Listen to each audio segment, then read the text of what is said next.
Good morning, Sri. How are you? I'm doing good. How are you? Doing fine, and welcome again to yet another episode of Outbound with High Performer. How was weekend? Weekend was very good. A lot of catch-ups and of course, a bunch of matches.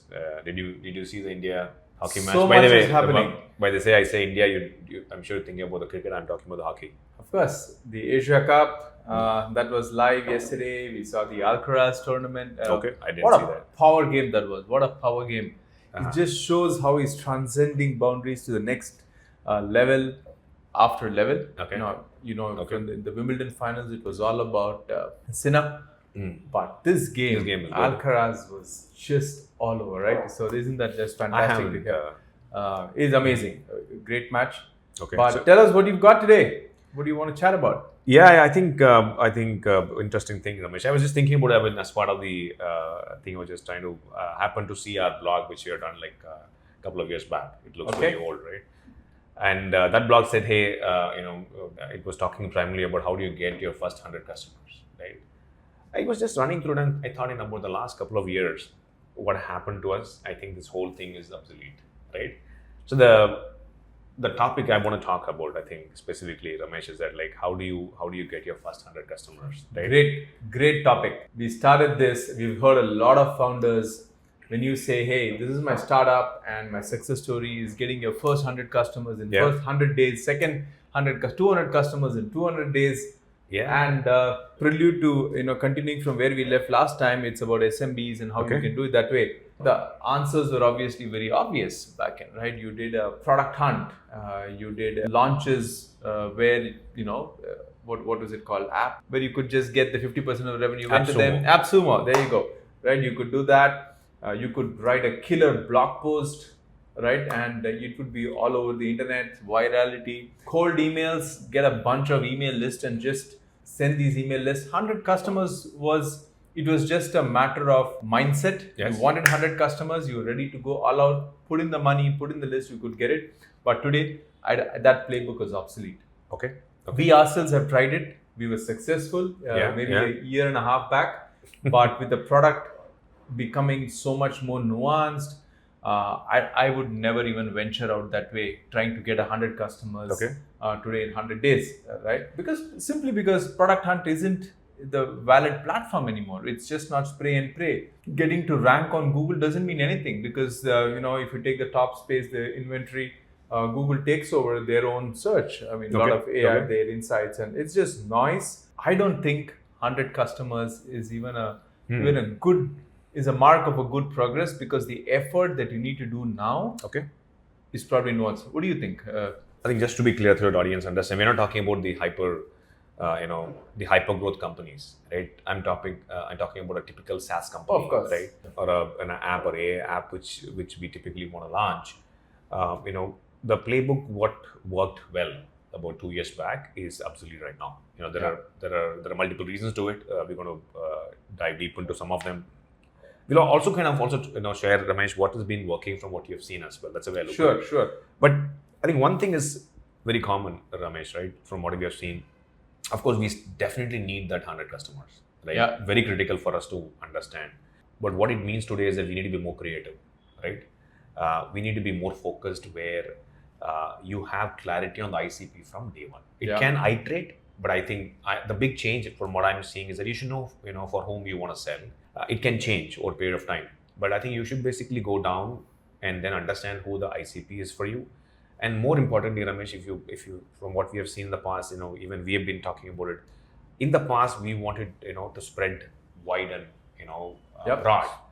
But I think things have changed right now because the Google search doesn't, work or doesn't work as we expected or doesn't work as it used to work in the past.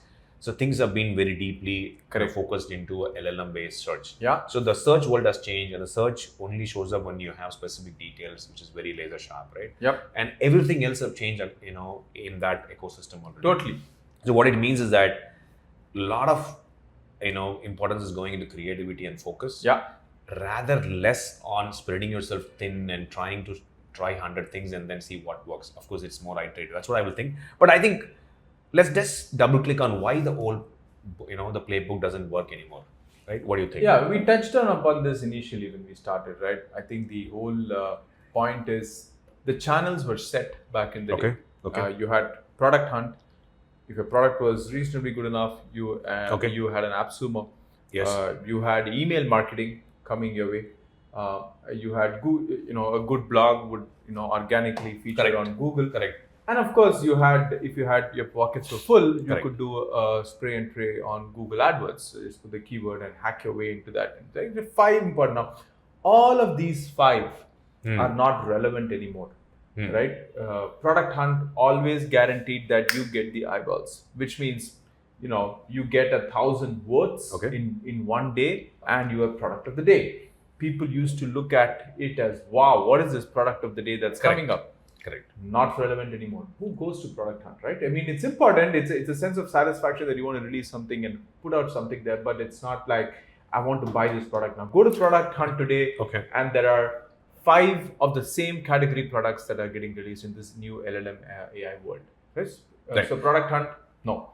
Second, blogs. Blogs won't work if you have at least 10 variations of these blogs across, meant for different social media channels, for the blog itself, right? Because today, I think there is so much proliferation of content. People do not have even the patience to read through a blog completely. So, and so much of content, it's all about noise. You go to social media. Correct. And back in the day, even 5 years back, when you had a story to tell about how you got this product up and running, people would appreciate it and go and try it. You try and say the story again. Correct. It's all about how, it's more like a rags to riches story, and no one wants it. Correct. Because it becomes yet another story. Correct. Google searches, again, they're all by, now if you're getting a tool, God forbid, because there is a G2 crowd waiting for you. There are these marketplaces, aggregators already listing the top 15, right? Top 20 tools that you need for everything. So they are already there. Your domain stands very less chance of making it out there. So Google searches, again, hard. Cold in emails, just buying a huge database and trying to, again, it doesn't work, right? People barely read email. It's a cold email.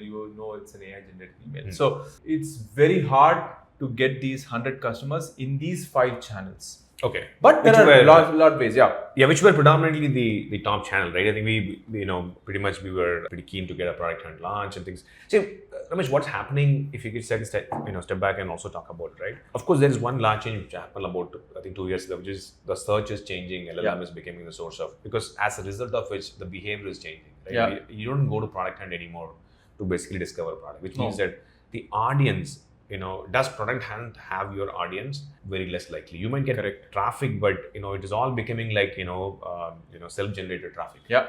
Right.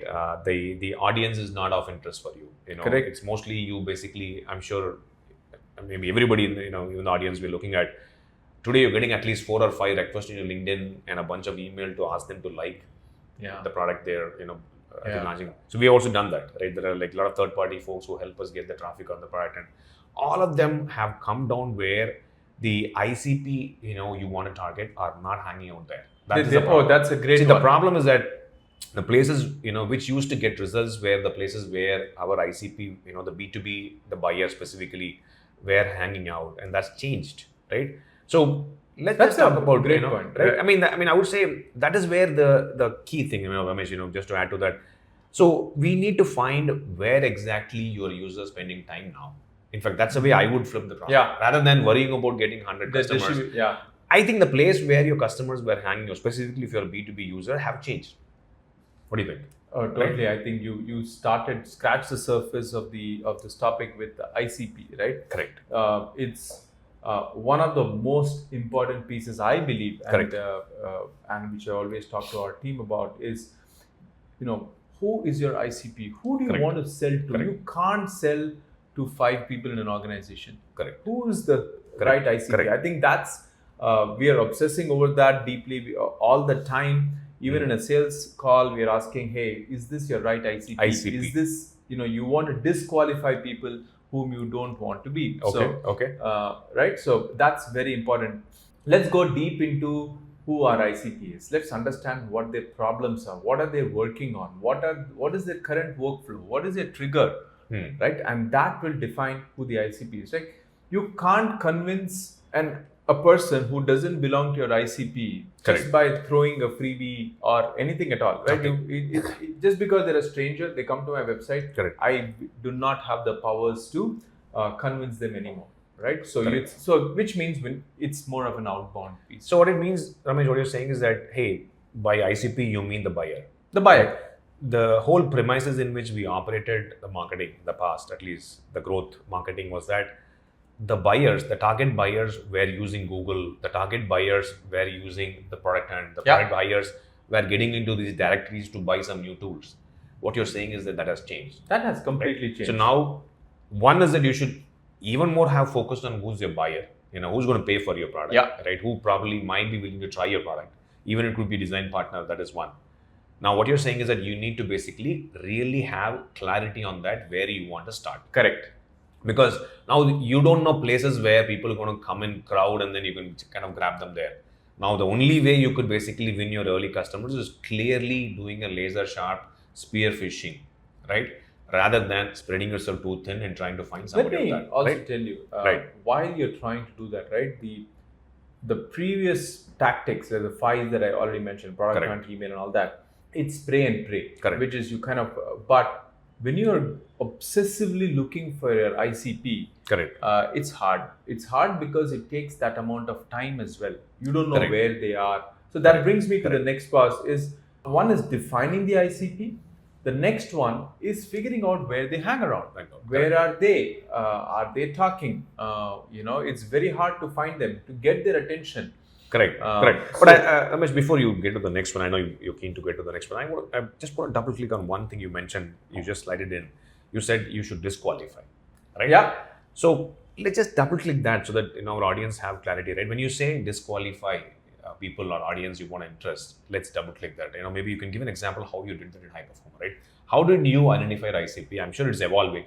We started with a bunch of maybe specific the people and their roles, and you evolved. Can you give an example of how did you disqualify, or what did we do for High Performer? Yeah. So we sell software to the RevOps people in the RevOps. We start with the sales, we go, and then ideally the decision maker is the RevOps. Correct. That's in a larger setup in a mid-market, at least in a company with, let's say, greater than 10 million in revenue or 5 million, you would have a RevOps-ish kind of person at least. But come to the SMB side of things, there is no RevOps per se, right? Yeah. So the CEO is probably the economic buyer. Okay. He or she holds the power to make a decision to say you want to buy it or not. So if the salesperson today is working their way up, and let's say they go to the marketing person and say, hey, this looks interesting, let me go and buy. We've learned it by falling flat on our faces. Initially, we get interested for getting a conversation, but the marketing team, obviously in a startup, doesn't have any power to buy a tool. So you identified your ICP as the revenue teams. The revenue teams. Okay. And then I think maybe we can just walk that through, right? Yeah. You mentioned about how did you end up finding, we'll come to the finding. So, but the disqualification happens at the time when you say, hey, it's not the marketing, because you're having conversations, it's just not moving. Okay. It's like, hey, nice to meet you. That's it. It's not like, come, tell me more about it. So we clearly started DQing them even in our... Okay. So you basically kind of nailed in saying that, hey, revenue teams is going teams forward. In a smaller organization, if it's a CEO, if none of them are having a conversation, move on with it. I think that's the mantra. Because how did you identify companies? For example, that looks like you could go after all the companies out there in the market. I mean, fortunately, in a company like High Performer, it's agnostic of any industry. It's so that is huge. The how did huge. How did you pick your initial base? The initial base was obviously kind of looking at customers who we have right now, and can we just double down on the similar industries where our customers are anyway coming from, right? That just makes it easier for us. That helps. So which means that in addition to identifying ICP, you're also trying to disqualify people you don't want to go after. Disqualification is the biggest qualification. Okay, that's okay. That is interesting. So now let's get into you keep mentioning that, hey, you need to find people where they hang out right now. I mean, that has changed. Yeah. So now let's discuss where do they hang out now. So for let's say an kind of early stage startup founder who want to launch now, You wish you had this understanding 2 years back. Totally. Now you tell me, where do you find people? Again, Yeah. it's not a secret. If you were even 10 years ago, 15 years ago, you would have the best salesman hanging around in a Starbucks in Manhattan or any coffee shop. Okay. Because you're trying to figure out conversations, your Bluetooth was innately on. You would pick up conversations and you would go and speak to them, right? So that's not changed in the cyber world as well. Okay. These are more like LinkedIn groups where people are chatting, right? They're talking, and social becomes such a big, important lead generation, channel in itself. You never thought about it the 5 when I mentioned earlier, right? Product and emails, nothing. Social was not there. Today, social is where it's prevalent. Okay. Right? You take LinkedIn groups, you take Slack channels. Okay. Serious conversations are happening in Slack channels. Yeah. Right. So if you want to be there, you have to ensure that you are credible enough to gain a membership in the Slack channel. If it's an open group, then no worries. Okay. And follow them. You have the ability to kind of find out who they are they your ICP, nail them in, right? So it's more like a 3 or 4 step progress before you actually say, hey, hi, what do you want to buy? Okay. Right? It doesn't, it's no more that. Reddit threads are amazing. Okay. Unfortunately, they are all anonymized. Correct. So, but it's still okay because you're finding the groups where such conversations are happening. Participate, and maybe you stand a chance to get a DM. So, sales folks have to understand that it's not a throw. It's just not very easy to get a lead. Correct. All the more. And you take blogs, you take Substack channels. I don't think any of these. All of these channels, actually the channels are way broader, but the effort to concentrate on one is even higher. Okay. Right? But Ramesh, if we just take a step back, these are harder things to crack, right? In that sense, right? That you're talking about things where I decide to launch a product, I'm silent in social, in LinkedIn, for example, or even in X. Suddenly, I basically do a post on LinkedIn, nothing's going to happen. Nothing. Right? You got to gain audience. So you're giving me harder problems now. These are things which needs to be invested time along the side when I basically invest time to build my product. Rome wasn't built in a day. Correct, but still, it's not unlike the previous approach where the growth hacking activity was like a 4 weeks of activity. Yeah, you thought you could build Rome in a day. Correct, but I'm just saying, but there is a complete shift in the mindset as well, right? What used to be like a kind of a war room for 4 weeks for maybe hacking your initial customers to what you're talking about. You're saying that, hey, start building awareness about your product, what you're going to build over a period of time. The time when you start building your product, you think about your launch and start building the engagement on the LinkedIn. Yeah. And same thing on Slack, same thing on Discord. Correct. One fine day I decide to post something, you're going to get nothing, zero. Maybe your friends and family will come and like it. That's about it. Yeah, but they are not your ICP. Correct. So now that is an interesting problem, right, Ramesh, where what you're saying is that you need to put in like very credible, authentic story out there, and it takes time. So you have to plan for your launch much ahead of time and build your brand a little bit on the LinkedIn social. I think it's the other way around, right? Start building your brand irrespective of what you're going to build. Okay, that's a marketer right? Chiming in. Build your brand, build your personal brand. Company brand is hard, but you start building an audience. In some sense, right? And then when the product is launching, hopefully there is some, you can't be building your network of marketers when you're launching a developer But it's product. going to take time, Ramesh. But give me, a pro hack. How do I get this started? What do you think I should do if, let's say, I'm going to start now? Now, you tell me a hack which I could basically get started. Free tools. Right? But that's, again, you got to launch free tools. Like, you can't build developer tools and your audience belongs to a marketing. Right? It's not going to work. So if I'm innately a marketer, Sri, you're innately a product and engineering guy. So you will automatically need to build this. And when you are launching a product in the market enough, so this actually worked out well in some sense, at least for us, is we gave away some free tools. Right? That worked, but it's not revenue generating, but it's a habit forming. Back at Google, Larry used to say this very well. Say, hey, is your product passing the toothbrush test? Are they using the product at least twice a day? Which means there is some steam. Now, that's not going to turn into revenue, but you've given them something. And if you keep making improvements on top of it, people are going to come to you again and again. So there is no shortcut. Very interesting. In fact, what you're saying is like the OpenAI, ChatGPT itself was a tool which was just offered. Correct. unplanned. They just wanted to give something out as a tool which can be used for research, and it was like a less than a week of a project. And we all remember how ChatGPT initial version was there. Yeah. And that's how you basically create, like what you're saying, the daily kind of use effect. Yeah. Right. I think tools like Slack, Notion, Figma, they all had that because there's something which basically people want to try and they get used to it.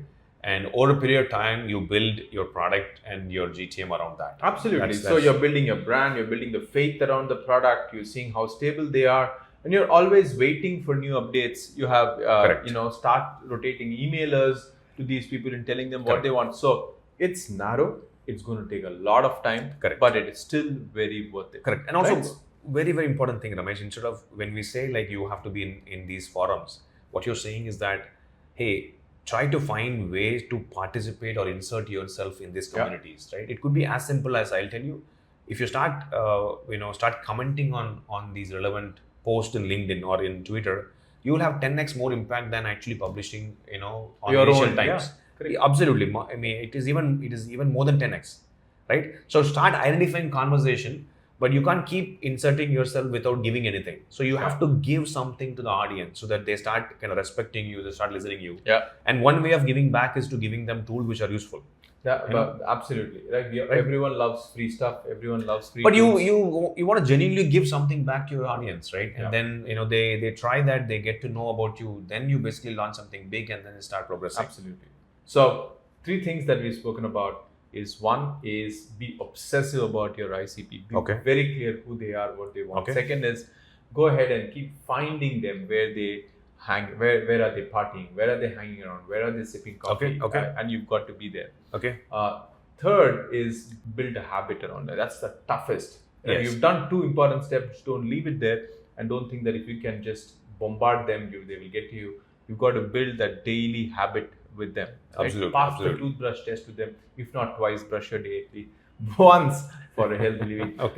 But what's coming next is even more important. Like how we break it down is finding intent signals. Now, they're hanging around. You haven't found a way to make inroads into them. It doesn't mean, hey, I saw you here. Do you want to go and try this product? They're not going to do that. Correct. Are they talking about something more relevant, right? Are they participating in groups or in discussions where it relates to your product, where it relates to high performer? Are they talking about revenue teams? Are they talking about sales productivity, right? That's how we pick up topics. Correct. Right. Second is, most often than not, they may not talk about it, but they would go ahead and put up a hiring role. So if they are in so if they are in a role that they are hiring for, you again can participate a lot more. You can understand what this is about. It comes across as helping them. So now, Ramesh, if you want to just take a step back and give an example, right? Let's talk what we did for iPerformer, right? You decided that your ICP, your initial ICP was, let's say, you start up with the revenue teams. Right? Yeah. Now, what signal? Give an example of a signal. How did you go find people who you want to talk to? So we saw we mapped it back to the company first and saw, hey, what's the growth of this company? Are they hiring? Do they have enough hiring positions, which means they are a growing company? That's a great signal to have. Second is anyone participating in discussions constantly?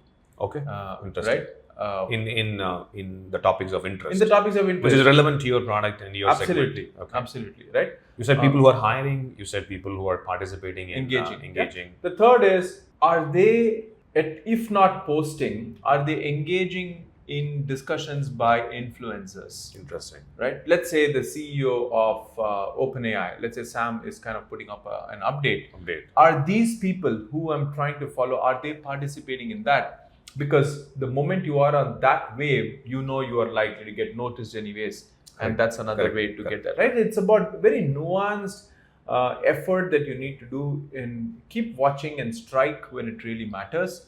Very interesting. And you have to rinse and repeat this again. So that way you're not... Yeah, and the signal could be very varied, Ramesh. I think certainly there, and it could be even somebody who's a new role, who's got recently promoted. There are like hundreds of different ways to find somebody who might basically is not a cliche person there, but has some inclination or incentive to talk to you. Yeah, even someone who's changed a job recently. Exactly, right? Who doesn't Correct. like to have a congratulations on a new job? It really, and if specifically if they want help in the new role. Absolutely. In fact, even people, for example, when you basically driving traffic, let's say you still did up the product hunt and you got 100 people visiting your website. Go find out of that which is the 5% of the domains or the companies which are ICP of yours and go after them, rather than spending your time on 100 of them. Right? I mean, a good example is that the signals could be very varied. The only purpose of the signal, the buyer intent signal, is to spearfish instead of spraying and praying. The spraying and praying mechanism of marketing and sales have gone. I don't think they even exist today. It's not effective. Not at all. Right? Yeah. And then obviously he said it doesn't work anymore. Correct. So the spraying and praying, which means you have to think about doing things that don't scale. This is one of our at High Performer. It is one of our culture values. Is you got to do things that do not scale. Okay. Right. You know a product hunt. If you see all the 5 that I said initially, they all scale. Okay. But here you got to do things that they don't scale. You have to, the moment they are in, right, try and ask them not through an email campaign saying welcome to them, but finding them on LinkedIn, sending them a personalized note on, hey, welcome, I'm the founder at High Performer. That genuinely adds much interest. Correct. Right, in this new age of emails, right? SaaS was always about less of hand holding. SaaS was always about no white glove treatment unless you're an enterprise. What if you can treat all the 100 of them and give them the white glove service that you wanted, right? That's sticky DVD, because adoption is super important for any product to become. And when you have to adopt, you have to handhold them. You have to help them. So that's a new way of thinking, Ramesh. You brought a very important point.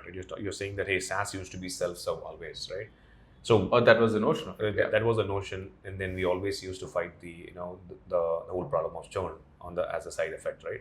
But now you have to flip it. Now you don't have that kind of an audience. You might have a large TAM, so don't mistake us. You might have a large TAM. Like Ramesh said, you go find people where they hang out. You get them, maybe kind of, they start trying your product. So what you should offer, what you're saying, is a very wide, loud service, right? Absolutely. That's what you're saying, right? Yeah, because what you do in that is, one, establish credibility for sure. Okay. What you also get to do is have a one-on-one, human-to-human conversation. Excellent. Third is you understand use cases. Absolutely. Right? In fact, Ramesh, that's the third one is the most important thing. You don't need, let's say, 100 customers or 200 customers, 250 customers to really understand what is that repeat use case. Correct. The customers will pay. If you do this white glove, in the past when we were doing this whole SaaS where we had like customers coming and eating us all the way, we had huge volume of customers and you would talk to 10, 15 of them. Now you have 100 customers, go talk to, maybe everybody, onboard them all, kind of help them do the entire setup yourself. Correct. You will probably know that you are, you hit your PMF much earlier than what you used to. And I think Sri says this with a lot of smile on his face. He completely believes in this, and we've seen the product feature. I hate to call it a roadmap, but it's just evolved automatically, purely on the basis of adoption and what they need, and because building features in this new age is way faster. Of course. Right? Easy to discard, fast to build. So when you have the best of both worlds, how can you get more use cases from these? And you will know that only if there are a lot of calls, a lot of interactions, human interactions that are going on. Absolutely. Right? It's not through emails. Correct. You should listen to your calls, make a lot of calls. But I'll tell you one thing, right? The founders might not like this. The first 100 customers, Ramesh, is not about automation. I think we see a lot of these LinkedIn posts in a lot of how these, I automated these the onboarding for. I see like 5 million in like 60 days. It takes time. It takes time to get your 100 customers. It takes time to build your product. Yeah. And your 100 customers are not going to come because you've done like a crazy automation. It's only because of human connection. Correct. Right? And you will have to learn from each conversation, and that's how you basically would be able to build the 100 customer as your network. Right? Absolutely. I think that's a very, very we've learned it that way. So far we've been successful. So far we've been able to, there is a lot of trust that is also built on the brand saying, okay, maybe if no one else can solve it for me, let me go to High Performer and get it, right? Correct. So that's always been there. And obviously, I'm not going to talk about the next two as much, because the events are back in track after COVID, right? And there are a lot of these micro events that are happening where now you have the ability to cherry pick your ICP, Okay. get them all into a room, and Correct. then say, talk about these topics. Talk Yeah, about so- what's your worry, right? So Correct. micro events, 10 to 15 is a crowd already. You don't need a 40,000 to get a crowd. 10 to 15 is a great crowd. Talk about all the problems that you're living on a daily basis, because understand, you may be the owner of a company, but the revenue, the GTM's problems are continuing to be Very different. everyone's headache every day, right? In a good way. And Lee said it's not about selling anymore. It's about sharing these insights again and again, telling us, hey, what worked for us. Obviously, you'll have your secret sauce, but apart from that, there are nuances that some people do this much better, right? So So what you're talking about, Ramesh, hosting people either offline or online, yeah, right? either way Both. works. But you have to get your cohort of people. ICP, you know the people, you already have been building relationship with them on different forums. Then you know who you want to bring on to this particular Yeah. forum. Talk to them like one-on-one in a group set up, either through small events like Ramesh said, micro events, or micro pods or whatever you want to call them, and then engage with them. I think one another thing is that genuinely give them something when they Yeah. go back, right? It is not about giving the goodies, but genuinely they should have some thought process with the AI coming into picture. A lot of things are changing, right? So it all connects very well, Ramesh, right? You basically identify the people of interest, go after them, build relationship, and you try to bring them on a single, on smaller groups, Yeah. and then give them something for them to take back. Yeah, and why the whole reason beyond for doing this podcast is yet another way. Correct. Because Sri and I completely believe that Absolutely. we want to tell our experiences on how we failed, on how we are building, and the good things that we're doing. So podcast again becomes a great way. We've seen some traction. We've seen people listen to us and probably come back and try the product. They may not have bought it, but at least you know that they are your ICP in some sense, right? Okay. So these are about 6 or 7 things that's very, very, very important. It's not about spraying and praying. You have. I mean, that you made it loud and clear, Ramesh. On closing thought, if you want to just summarize them into 3 points, right? How do you want to put it? So I think we've kind of summarized it again, but I'll go again. One is know your ICP extremely well, right? Okay. Everyone in your organization should know that, so that you're talking the same language again and again. Okay. Second is find out where they hang around. Okay. Third, contribute meaningfully, engage with them, Okay. right? So wait for the right nuance. Then when you're giving away a free product to them, give it free and do not expect them to get money right over. But the magic happens when you are personalizing the outreach, the touch points, the support. For 100 customers, easily it can be done by the founders themselves. Yes. Right. So Yes. when we try and do that, the credibility goes up. You will unlock new use cases that you can build, and when you do that very successfully, these 100 people become your friends, right? And when they become, you can get 10 or 15 of them in a crowd, get them together, share with them openly, and they will ensure that they refer you as well to another customer. We've seen that happen again. So this is probably so very practical. There's no magic sauce in it. The only magic sauce is how much effort are you willing to put in. So in a way, you're saying that it's not about being very brutal. Yeah. And it's about It's focused. understanding your being focused, understand the signals of interest, and execute fast. Right? Yeah. Okay. Awesome, Ramesh. This brings an amazing conversation. I hope everybody liked it, enjoyed it. Absolutely. We would love to hear how you've thought about getting your first 100 customers in this new era. On how are you, or if you haven't even got 100 customers, perfectly fine. But tell us other ways in which you are trying. We would love to do that. Maybe have a community and we can get all of us together again. Awesome. Looking On that forward. note, Thank thanks you. a lot, and Thank you. see Bye. you on the other side of Outbound with High Performer.